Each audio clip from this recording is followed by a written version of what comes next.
What's up, Jeremians? It's time for part 2 of the video user manual for the Yamaha PSR-E363. And for the second part of this manual, we'll be covering the right hand portion of the keyboard. Let's start with this part here. Okay, if you are trying to select your songs that is in your keyboard, you will press this button, and with this button you can scroll through all the different songs here that's listed on the left hand side panel. Right, so in this instance I've got Turkish March that is listed here. So the next thing that you can press is this button here, voice button, and you can change the different voices. For example, instead of a piano sound, you'll like a trumpet sound, so you just change it to 081 and it will have a trumpet voice instead. Okay, what's interesting is that this voice button also acts as a song melody voice. So for example, you've got Turkish March here, which is using a piano voice, right? So if I turn it on here, you can hear that it's a piano. The piano is used as the main melody. If you want to change that piano to a trumpet, right, what you do is then make sure trumpet is already selected and you just press and hold on to this button. Now you can hear that the main melody voice is now a trumpet voice. So you can do that for any of these songs, the built-in songs that's in here. It's also useful if your own recorded songs, for example, your right-hand track, you recorded a saxophone sound and you want to hear how it sounds like with a flute, for example. So you can just use the song melody voice button to change it to a flute voice without having to re-record the whole song again. Next, we come to the style button.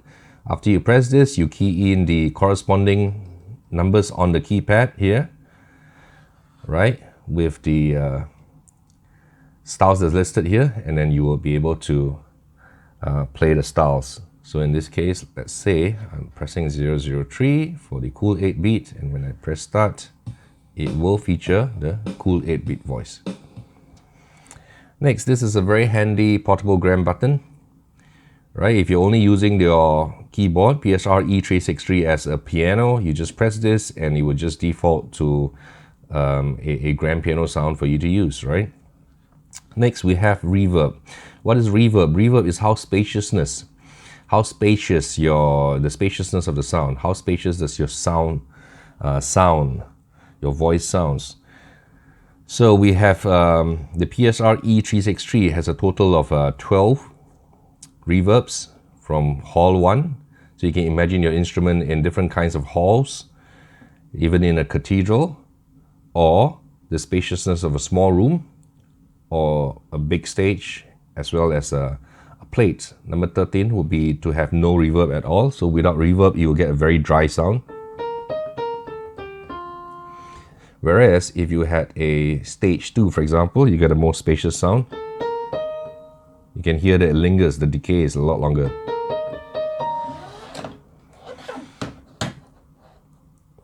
If you were to press the function button after you press this reverb, right, you can also adjust the amount of reverb level that is sent to these effects. So we had stage selected. So if you, by default is 64, if you bump it up to 127, which is the maximum, you can hear that it now becomes a very long sound. So I would recommend that users use these reverb to get a sound that you like. Don't leave it to just the default. Next, we have the melody suppressor. What the melody suppressor does is that it takes the incoming audio signal from the auxiliary in, if you are plugging in a music player, right, and or you are playing sounds from your computer or your iPad through the USB jack. You can actually suppress or cancel out the vocals or the melody in that incoming audio signal so that you can play along with it. It only works if it happens. And then if you press it down, you can also adjust the amount of suppressor pan. So you can pan the voice to either the left side or to the right side of the audio based on your requirements. Next, we have the registration memory button. Once you press this, it will ask you if you want to load a certain set of registration memory, and for the PSR-E363, there are 9 possible slots for you to store your settings. What are registration memory, right? Registration memory is, if let's say you make a setting, you want a harpsichord sound on the right hand, and then following this you have a style, you choose a style that's cool 8-beat, and you want this setting all the time.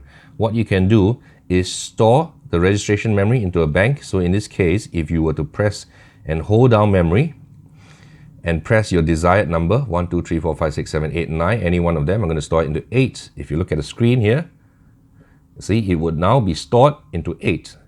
So for example, you see I put it to portable gram now, it will sound like a grand piano. But if I were to just press memory 8 right now, it will default back. It will go to our registered patches, which is harpsichord and cool 8-beat. Next is the music database button. This is quite fun to play with because if you have a look after you press the button, it says music database here, right? And this inbuilt in this music database is actually 158 different preset settings for popular songs that Yamaha has programmed presets for. So because of copyright issues, Yamaha cannot use the exact same name. So this is actually Hey Jude, the songs by the Beatles, and of course Yamaha cannot use the same name, so they call it Jude Hey, right? So once you have set that, okay, it will actually set up the best sounds or the most appropriate sounds for Hey Jude. I'm going to show you, right?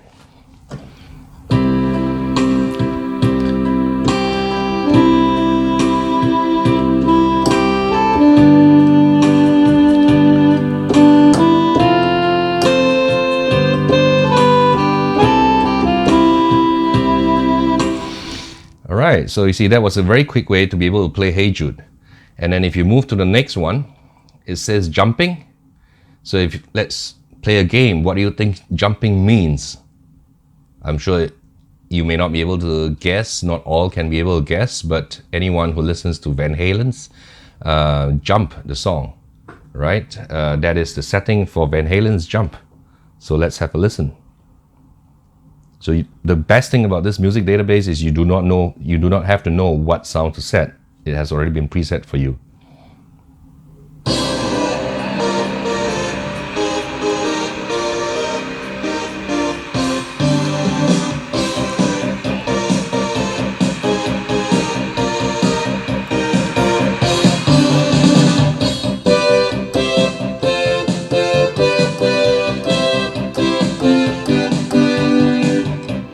There you go. Okay, next we have the dual button. If you want to layer 2 voices on your right hand at the same time, or if you are using without the ACMP accompaniment mode, if you want to have 2 voices at the same time, you will use the dual mode. So for example, if I wanted to layer portable a grand piano sound with a string sound, for example, I would make sure I turn it on. So once you have pressed your dual mode, it will be turned on the screen here. You can see that it's turned on. So now when you play, there will be 2 sounds that will sound. So the next thing you want to do is choose your dual voice. So if you press and hold down, you can see that there's a dual voice section here, and then we're going to layer it with strings. You can layer it with choir, for example. I might just want to layer it with choir just to show you. It says choir here. When you play now, it will have the piano sound as well as the choir sound.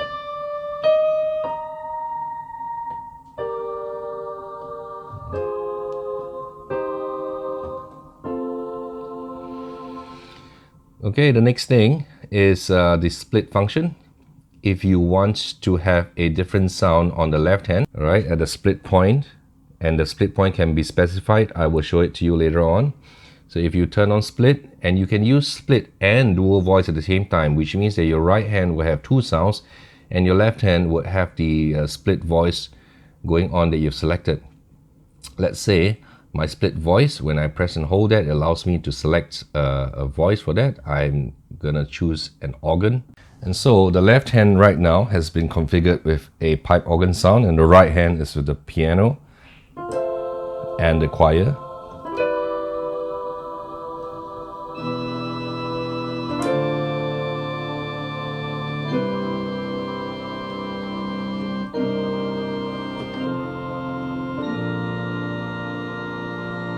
Next, we have the harmony and arpeggio button. So once you turn it on, you can see that this harmony will be lit up here on the screen. And what it does is that it allows you to select different kinds of harmony as well as arpeggio. Okay, we have selected the duet in the harmony, right? One of the types, which is type 001. In normal circumstances, when you play one note on the right hand, it would only sound with one voice and one sound. However, when I turn on harmony here, and you have to make sure that it's turned on and it's indicated on the screen as well, when I play a chord, it will double the notes on the right hand, even though I'm only playing one note.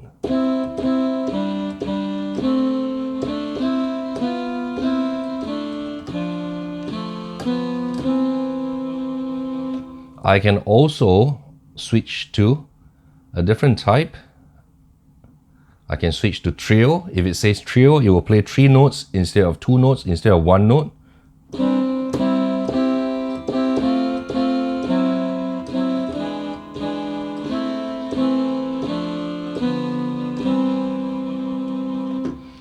So there are numerous kinds of harmonies in there.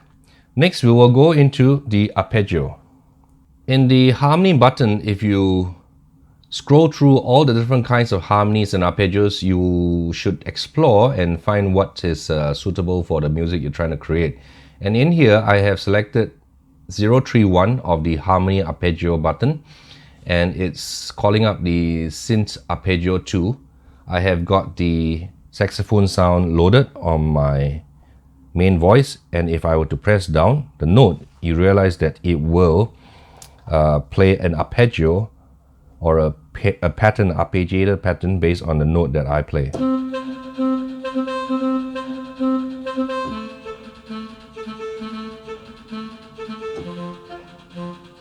So if I were to choose another one, let's say I've chosen number 032, which is synth arpeggio 3. You can hear it's a different effect.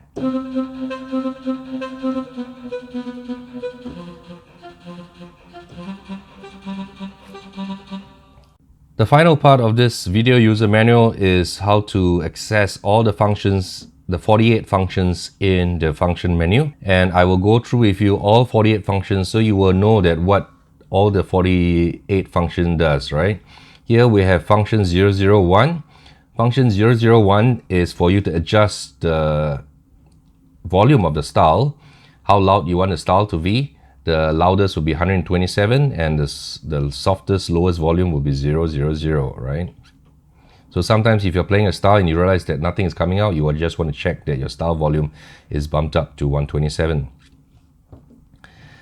And the next function we have is the song volume. So if you have a song loaded, right, and you want to adjust the volume of the song relative to what you're playing, if you're playing along with the song, this is where you adjust the song volume so that it balances with your playing, the voice that you've chosen.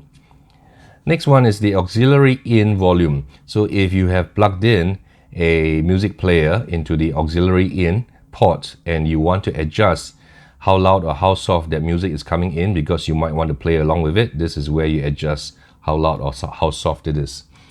The default value will be 50 for this function. And next is the USB in volume. So you can actually send audio signals from your computer via the USB port to be played through the speakers of this keyboard, and you can play along with it. And the default volume is 100. You can lower and raise it accordingly.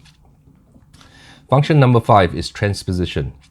So transposition, transpose is if you're playing a song in C major, but you want it to sound in D major or you want it to sound in F major, you can accordingly change this accordingly. So it goes by the number of steps. If you're playing in C major and you plus 1, right now your song will be playing in a C sharp or D flat major.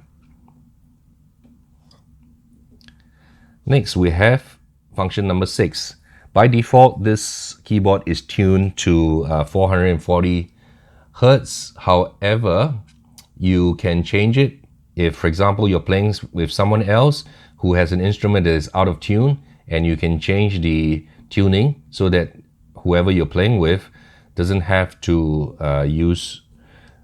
tune his instrument to your keyboard. Next, we have the split point. Earlier on in my video, I showed you how to play two sounds on different sides of the keyboard. So you can actually adjust where the split of the voice happens using this function, split point, which is 007. Next, we have the touch response of the keyboard.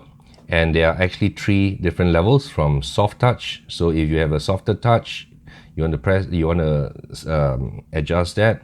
If you are someone who has been playing like on a grand piano and you have a harder touch, you want to turn that on to a hard touch. And then 4 is where there's no touch sensitivity at all, where whether you press it softly or hard, soft or hard, it makes no difference to the volume of the voice at all. For me, by default, I like it medium, and I think that works just fine. Okay, function number 9 is only used when you have a style file that has been loaded from a flash file, and you are trying to register that style file into this keyboard, right? Which is into the song number 160 of this keyboard, or style number 166, which is used for your flash memory. In this case, I have no flash memory loaded, so it says no file there. But if you have something loaded onto your flash memory, into your USB stick, you can actually use this to load it. Next, we have the volume of the main voice. This is the main voice, right? And if you want it to be louder or softer, you can use this to adjust. You can also use the next function, which is function 11, to adjust which octave does that voice play. So for example, if you are playing this G here, this is octave 0. So if I press 1 now, when I press this G, it will sound the higher G. Okay, next is the amount of chorus that is being sent into the main voice. And function 13 is what the dual voice is. You can see function 13, the dual voice. So right now it is strings, so that allows you to select a dual voice. And function 45 is for you to adjust your dual voice volume, how loud you want your dual voice to be, and the dual voice octave, which octave do you want the dual voice to play, as well as function 16, which is the amount of chorus that's being sent to the dual voice. Number 17, we have the split voice, and earlier on I had already set it to the pipe organ. That's why it's listed as the pipe organ. So that is the voice that will be active on your left hand. And next is how loud do you want your split voice to be. Do you want it to be loud or soft? You can set it here. And function 19, which octave do you want the split voice to sound? Do you want it to sound higher or lower? You can use this function to set it, as well as the amount of chorus that's sent, chorus effect that's sent to the split voice. Next, we have the reverb, which I had covered earlier, because you can also press this button, this reverb button, to get to function 21. Right, we have set it to stage 2. And if you press it again, you can adjust the amount of reverb level that is available. So if you want a lot of reverb, you can set it up to 127. Right? If you want less reverb, then you set it to a lower number, but by default it should be number 64. It should be 64. Right? Next, we have the chorus, and there are a couple of chorus types in here, a total of 5 actually. We have chorus 1, chorus 2, 3, as well as flanger 1, flanger 2, and finally we have 0 chorus type effect, which is off. So I want you to play around and see which chorus type is suitable for the kind of music that you're making. And you can also turn on and off pedal sustain on the panel. This is called panel sustain 024. Why it's called panel sustain? Because you don't need to have a sustain pedal to have sustain your voice. So let me give you an example. Okay, this is sustain off. If you turn it on, see, it keeps sustaining. Not the best. Sustain pedal is still the best because you can control exactly where you have the sustain, but this is better than nothing if you need sustain last minute and you don't have a sustain pedal. Next, we have the master EQ, which is the equalization for the entire keyboard itself. It affects all the sounds. By default, it is 1, which is the EQ suitable for this set of speakers here. However, if you're wearing headphones, you want to use the EQ that is for your headphones, and that will make the sound coming through your headphones sound much better.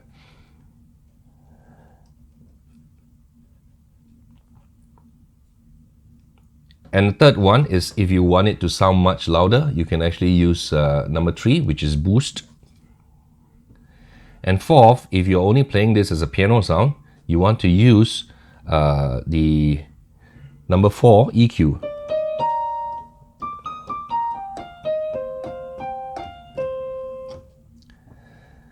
And if you prefer a brighter sound, you will use number 5 of the EQ.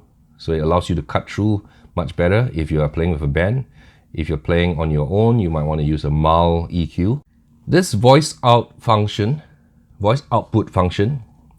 function number 27, is very interesting and most people do not know how to use it. I'm going to teach you how to use it today. So if you have a split voice that is specified, so you have right hand one voice and left hand one voice, you can actually specify the split voice, right, to be either normal.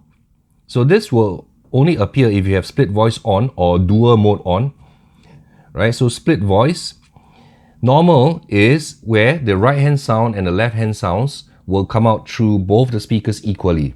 However, if you choose number 2, which is separate, what will happen is that your right hand sounds will come out from the right speaker and your left sound will come out from the left speaker. Alright, you have to try it out for yourself to hear how it sounds like, and it's quite a fun function. So if you're using this with the dual mode, especially good for piano teachers who are playing with their students, and what dual mode does is that it split the keyboard into 2 identical sides. So then whatever the teacher plays on one side, if for example the teacher plays on the left side, whatever the teacher plays will sound on the left side, and whatever the student plays on the right side will sound on the right speaker using this separate voice output separate function. Next is the harmony and arpeggio type, which I had earlier gone through. You can access function 0 to 8 exactly the same as by pressing this button. So in this function, you can choose the different kinds of harmony and arpeggio types. Next, if you press it again and you go to 0 to 9, this is how loud you want the harmonized voices to be. Right? If you want a more discrete sound, then you just can lower it down. If you want a very obvious harmony going on, you can turn it up. Next, we have the arpeggio velocity. So if the original should be pretty much good enough for what you're playing, right? What it does is that for the original, the arpeggios will be played back at the original volume, regardless of how hard you hit the keys. But if you select it to match the strength if you're playing, so if you select it to 2, right, the arpeggios will be playing back at a volume that will match the strength that you hit the keys. So depending on how skilled musician you are, you can, or depending on the kind of music you're trying to play, you can set either original or true. Function 31, we've got the pedal function, and most people think that there's only one function for the pedal. There are actually a total of 3 different functions.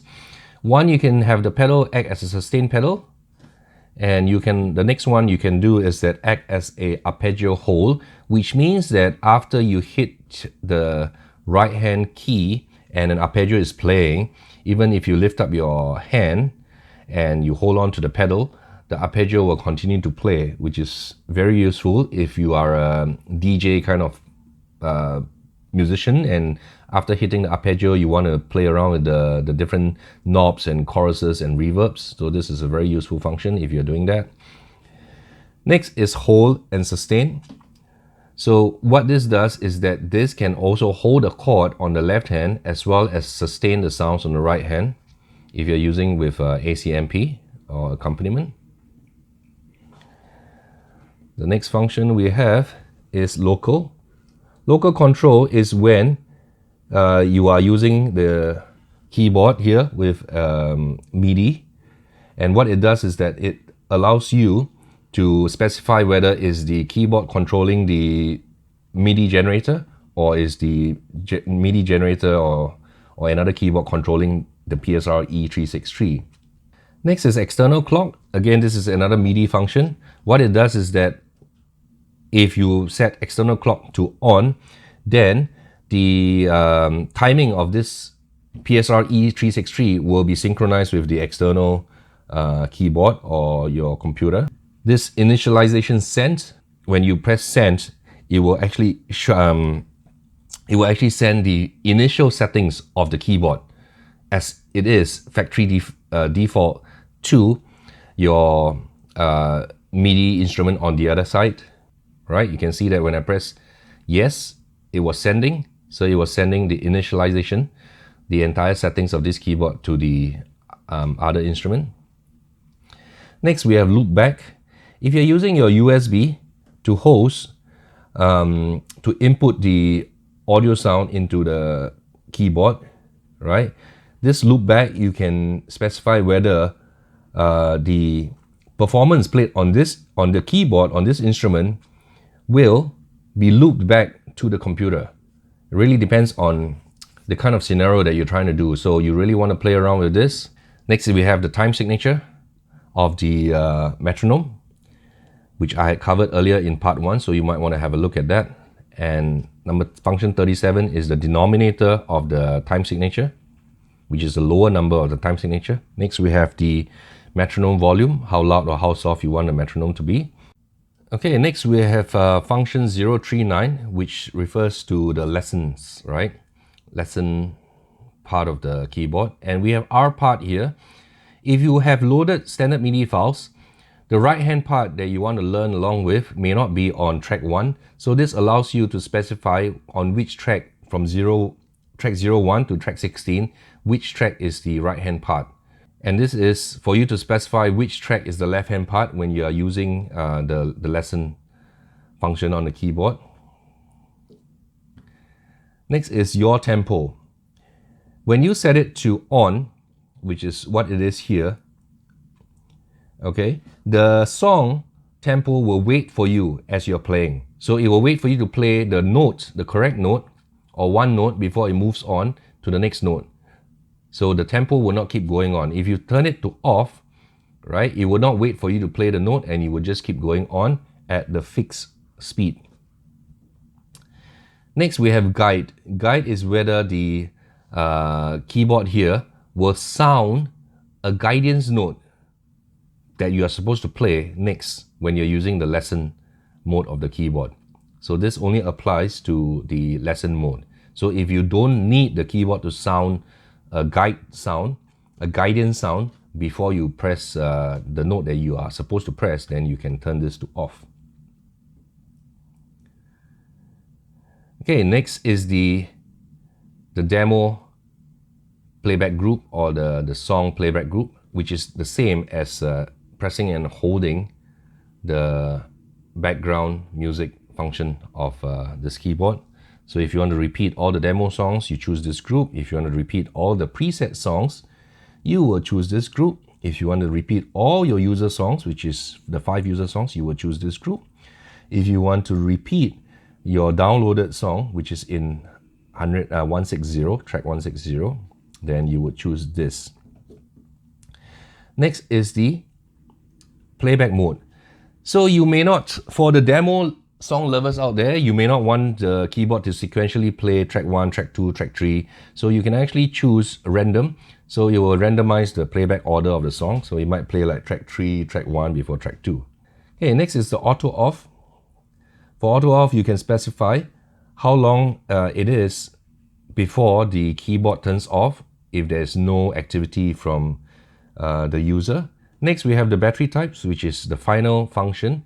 If you're using alkaline batteries with this keyboard, you want to make sure you select alkaline. And if you're using rechargeable nickel hydride batteries, you want to choose nymph, right? So the circuitry will adjust accordingly based on the type of batteries you're using.